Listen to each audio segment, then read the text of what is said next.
मिथिलेश तिवारी को अभी शिक्षा विभाग का पदभार लिए 4 दिन भी नहीं हो रहा है, लेकिन देखिए बिहार में कैसे उनकी फजीहत शुरू हो गई है। दरअसल मामला जो है वो कल के एक वीडियो से जुड़ा है, जो अब स्क्रीन पर पहले नजर डालिए। काशी यानी बनारस के विशेषरगंज मोहल्ले में बाबा काल भैरव का मंदिर है। अब उस मंदिर में आप लोग भी गए होंगे, मैं भी कई बार गया हूं। बनारस का कोतवाल कहा जाता है। वहां पर पूजा कर रहे थे मिथिलेश तिवारी। अब पूजा करना कोई जुर्म तो नहीं है, और जिस पद्धति से वहां पूजा होती है, ऊपर से कल रविवार का दिन था। रविवार का दिन बड़ा खास माना जाता है बाबा काल भैरव के पूजा के लिए। दिन भर में 4 बार आरती होती है, तो आरती के समय ही मिथिलेश तिवारी वहां पहुंचे, और उस समय जो वहां पर पंडा बैठे थे, पंडित बैठे थे, जो कहिए आप, उन्होंने जो वहां की पूजा पद्धति है, बाबा काल भैरव का आशीर्वाद इस तरीके से दिया जाता है, वही प्रकरण में मिथिलेश तिवारी को वहां पर आशीर्वाद दिया गया।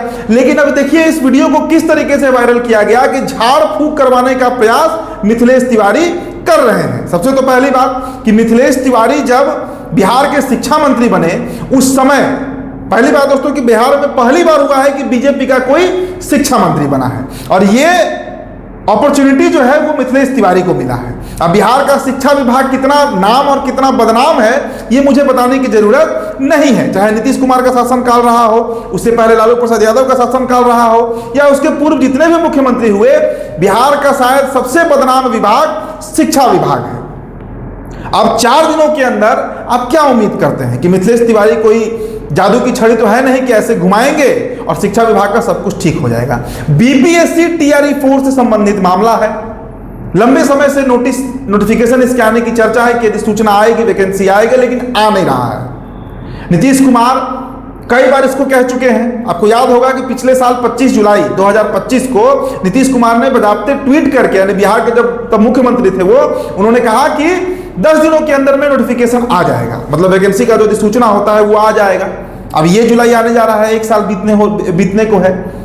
पूर्व शिक्षा मंत्री सुनील कुमार उसी जिले से आते हैं, गोपालगंज से। उन्होंने छात्रों को सिर्फ ठगा, ये कहने में मुझे कहीं कोई संकोच नहीं है। आ जाएगा वैकेंसी, कल आएगा, तब नोटिफिकेशन आएगा, करते करते करते करते कई महीने, साल बीत गए, वो वैकेंसी नहीं आया। अब उसी को लेकर छात्र नेता दिलीप जो है वो सड़क पर उतरे, और सड़क पर उतरना चाहिए था। छात्रों की मांग जायज है, बिल्कुल जायज उनकी मांग है। इस मांग में कहां दो रहा है कि छात्र जो मांग कर रहे हैं वो गलत कर रहे हैं। सरकार ने ही कहा कि हम इतना वैकेंसी देंगे। 2025 का चुनाव जब हो रहा था, उस समय भी लाखों करोड़ों नौकरियों की बात कर रही थी सरकार। नीतीश कुमार, एनडीए के तमाम नेता घूम घूम कर गली गली में ये बातें हो रही थी कि इतने लाख नौकरी मिलेंगे, करोड़ों लोग को रोजगार मिल जाएगा। उसी मार्फत बीपीएससी टीआरई 4 का वैकेंसी अब तक आया नहीं, और शिक्षा विभाग और बीपीएससी के बीच जो टाल मटोल चलते रहा, मतलब बीपीएससी ने जो अधिसूचना भेजी शिक्षा विभाग को, ना वहां से कंसिडर हो रहा था, और जब वो बीपीएससी को भेजा जा रहा था तो बीपीएससी उसमें टाल मटोल कर रही थी।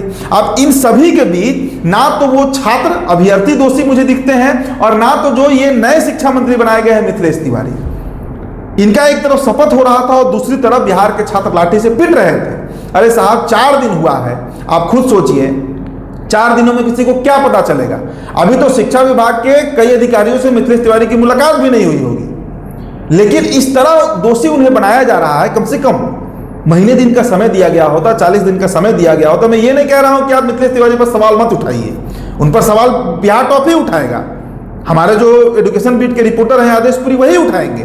पूर्व में भी लगातार शिक्षा का मामला उठाते रहे हैं, लेकिन 4 दिनों के अंदर आप क्या उम्मीद करते हैं। 7 तारीख को शपथ ग्रहण हुआ, आज 11-12 तारीख अभी हो रहा है, कितना दिन हुआ है।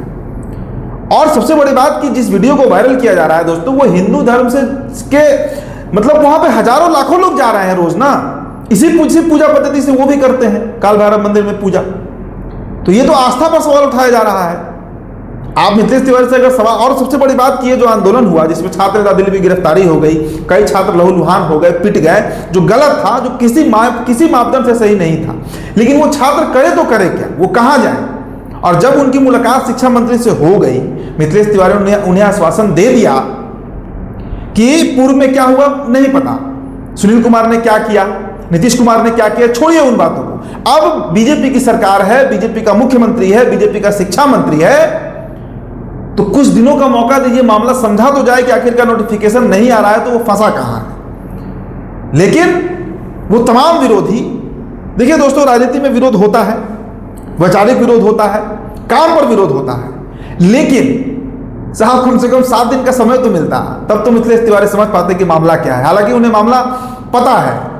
और दोस्तों, मिथिलेश तिवारी के बारे में जहां तक मैं जानता हूं, क्योंकि हमारे इलाके बक्सर से वो लोकसभा का चुनाव भी लड़ चुके हैं, निजी तौर पर भी मैं उनको जानता हूं, सालों से जान रहा हूं। जुझारू नेता है, एकदम जुझारू नेता है और जमीन के नेता है। तो वो इसके लिए लड़ेंगे, और अगर नहीं लड़ेंगे तो मैं उन कैमरा इस बात को कह रहा हूं कि अगर नोटिफिकेशन टीआरई बीपीएससी टीआरई 4 का नहीं आता है तो फिर सबसे अधिक सवाल उनसे बिहार टॉप ही पूछेगा। लेकिन कुछ समय तो बीते, जुम्मा 4 दिन हुआ है, और 4 दिन में आप क्या उम्मीद कर रहे हैं, या हम ही क्या उम्मीद करेंगे कि मिथिलेश तिवारी के पास कोई जादू की छड़ी है क्या कि वो घुमाएंगे और नोटिफिकेशन आ जाएगा? सरकारी प्रक्रिया है, कहां मामला फंसा हुआ है ये तो समझ ले कम से कम। ये मामला फंसा कहां है? विभाग की तरफ से फंसा है, शिक्षा विभाग की तरफ से, या बीपीएससी इसमें आनाकानी कर रही है? कोई तो मामला होगा जहां पे फंसा हुआ है, क्योंकि आना तो है नोटिफिकेशन, ये तय है, वैकेंसी आना है। लेकिन इसमें जो विलंब हो रहा है ये पूर्व सरकार की गलती है, पिछले सरकार की गलती है, नीतीश कुमार के सरकार के शिक्षा मंत्री की गलती है। ये सवाल हम लगातार उठाते रहे हैं। तो थोड़ा धैर्य रखना होगा, थोड़ा इंतजार करना होगा, ज्यादा नहीं, मैं कह रहा हूं थोड़ा धैर्य रखना होगा, थोड़ा इंतजार करना होगा। और फिर भी अगर नहीं होता है तो फिर लगातार हम सवाल पूछेंगे, मिथिलेश तिवारी से ही पूछेंगे, और यहां नहीं उनके बगल में बैठकर पूछेंगे कि अब क्या हुआ भाई बीपीएससी। और बीपीएससी टीआरई क्या, शिक्षा विभाग से जुड़ा कोई भी मामला होगा, अभी देखिए हाल में ही एडीओ का पेपर कैंसिल हो गया, कोई भी मामला इससे जुड़ा होगा तो अब तो चूंकि शिक्षा मंत्री हैं, जब ताज उनका है तो सवाल भी उन्हीं से पूछना है। अच्छा काम होगा तो ताली और बुरा काम होगा तो गाली। ये तो राजा शासक के साथ दोनों जुड़ा रहता है, कोई भी शासक हो। तो थोड़ा इंतजार करना चाहिए, मुझे लगता है। ये मामला बहुत दिनों से चल रहा है और अब तो खैर एक्सट्रीम हो गया, तभी छात्र सड़क पर उतरे थे। उन छात्रों के साथ हमारी पूरी सहानुभूति है। तो बिहार टॉप आपके साथ खड़ा रहता है और आपके लिए ही खड़ा रहेगा। लेकिन हमारा भी कहना है कि कुछ दिनों का धैर्य हमें धरना चाहिए, देखना चाहिए कि ये नए नवेले मंत्री जो बने हैं, पहली बार बीजेपी को शिक्षा विभाग मिला है, क्या काम बीजेपी करती है। फिलहाल दोस्तों इस रिपोर्ट में इतना ही। मेरा नाम उदित तारण है। तो बिहार टॉप पर वीडियो आप देख रहे थे, बहुत बहुत शुक्रिया।